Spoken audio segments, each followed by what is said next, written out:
bien sabemos, la política de la administración Trump hacia América Latina, Caribe y particularmente hacia Cuba, pues produjo una reconfiguración de la geopolítica de las relaciones internacionales, sobre todo erosionando la legitimidad de los organismos internacionales, del derecho internacional y sobre todo consolidando nuevas formas de imperialismo que trascienden el siempre uso de la fuerza militar.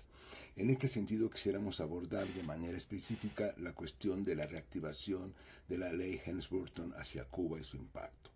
Como bien sabemos, el 31 de enero de 2025, el gobierno del presidente Trump anunció oficialmente, mediante una carta enviada al Congreso, la reactivación de la ley Helms-Burton. En los hechos, ¿qué es la reactivación? ¿Qué significa esta reactivación? Bueno, representa uno de los instrumentos, yo diría, legislativos más explícitos del neocolonialismo estadounidense hacia Cuba, ¿no? Su naturaleza punitiva, su naturaleza extraterritorial y estratégicamente diseñada para socavar la soberanía cubana, convierte a esta ley en una evidencia más de la histórica permanencia del proyecto imperial hacia Cuba, ¿no? En efecto, vemos que transcurridos los 30 años de su formación, de su formulación, de su evidente aplicación, es esencial abordar entonces que esta ley no solamente es una expansión más y una expresión más de la política exterior estadounidense, sino como un dispositivo que articula formas extremas de presión política, de destrucción económica y un proceso neocolonial, ideológico y sobre todo antihumano. En ese sentido, la reactivación de la ley Helms-Burton en las leyes norteamericanas reafirmó, ¿no?, e institucionalizó de nueva cuenta las hostilidades hacia Cuba, expresadas fundamentalmente en que extiende una jurisdicción extraterritorial a empresas nacionales y de terceros países que negocien con propiedades que fueron nacionalizadas después de la Revolución de 1959, penalizando a operadores económicos. 2.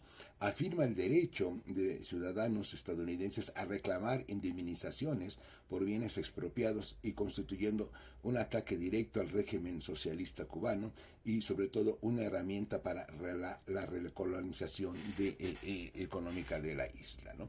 Por último, lo más importante es las reclamaciones de las propiedades que están incluidas en el capítulo tercero de la ley Helms-Burton, que ha abierto la posibilidad de múltiples demandas millonarias contra empresas que operan en las propiedades nacionalizadas que señalábamos hace décadas, creando sobre todo una inseguridad geopolítica e internacional. Como puede observarse, estas características ilustran cómo el derecho internacional es instrumentalizado para reproducir relaciones de subordinación, es decir, una estructura legal que pretende hacer cumplir las normas unilaterales bajo la apariencia de una legitimidad universal, pero que en los hechos la extraterritorialidad de la ley Helms-Burton representa esta instrumentalización neocolonial del derecho internacional. Al decir, ¿quién puede comerciar, quién puede invertir y quién puede, ¿no?, sobre todo, existir económicamente en relación a Cuba? Además, este régimen sancionador que conlleva la reactivación de la ley Helms-Burton violenta la soberanía de terceros estados al imponer normas internas estadounidenses a actores globales.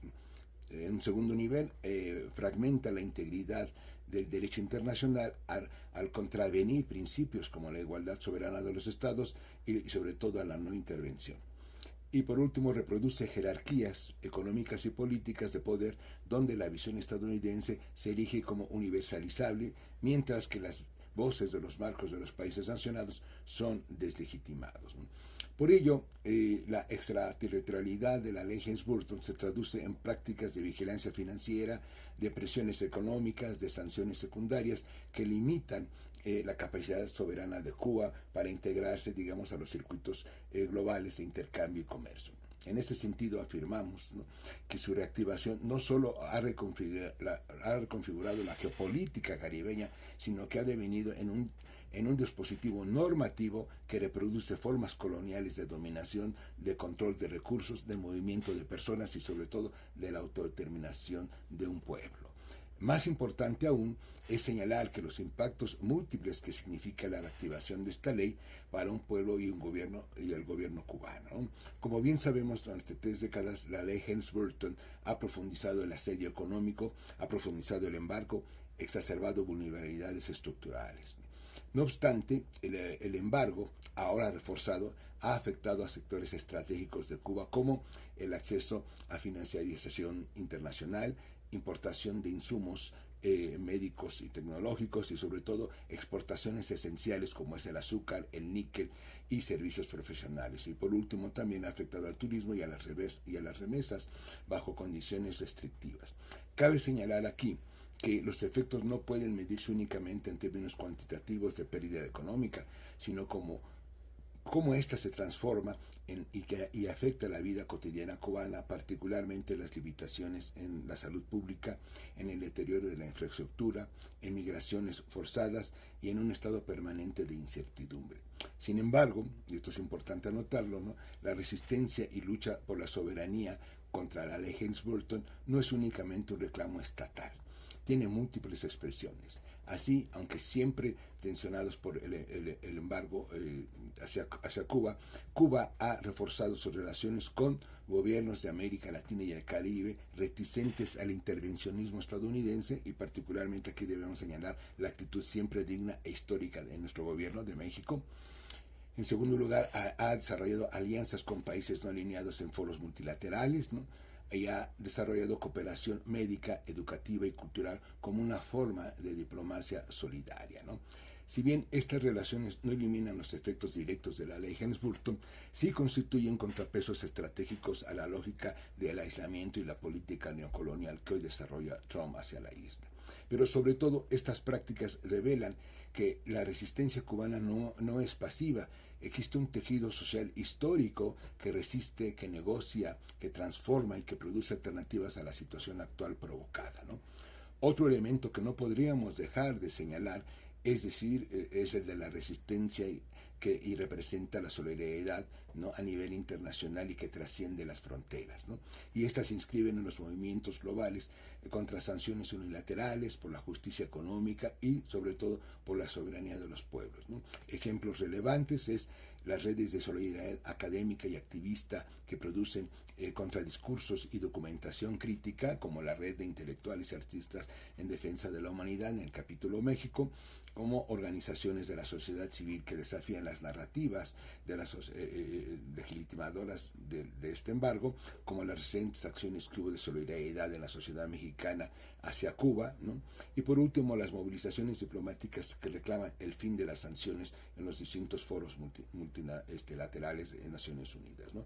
Por ello, desde una perspectiva internacionalista, la solidaridad no es caridad, sino un reconocimiento de agencia política compartida y de solidaridad internacional con Cuba, y cuyo fin plantea y exige que el derecho internacional sea una herramienta de justicia y de emancipación y no de dominación, ¿no? En conclusión, hoy lo que enfrenta dignamente Cuba es una situación de crisis e incertidumbre producida por la actual política unilateral de los Estados Unidos, ¿no? La ruptura del derecho internacional por parte de los Estados Unidos con actos de fuerza unilateral se suceden una tras otra, ¿no? La reactivación de la ley Helms-Burton, aunada a las intervenciones directas del intervencionismo norteamericano en Venezuela el 3 de enero con el secuestro del presidente Maduro y Cecilia Flores, los actuales ataques genocidas en Gaza y los bombardeos sobre Irán, constituyen una evidencia más clara de lo que acabamos de decir, y todos son actos de lesa humanidad. Sin embargo, frente a este caótico y complejo escenario mundial, ¿no?, de la embestida actual que se cierne sobre la isla de Cuba, los pueblos del mundo son los que pueden juzgar y rechazar en manifestaciones al gobierno de Estados Unidos. Los gobiernos nacionales también deben de asumir posturas firmes frente al intervencionismo y al fascismo, ¿no? Solo así detendremos a quienes pretenden convertir el mundo actual en su patio trasero y proclamarse como la hegemonía mundial, y asumiendo que la doctrina Monroe y el coronel Trump como fundamento y justificación de sus atrocidades hacia América Latina, hacia Cuba y hacia el orden internacional. Y finalmente, como internacionalista, como latinoamericano y como mexicano, debemos de decir lo que hemos dicho por muchos años: con Cuba hasta la victoria siempre venceremos.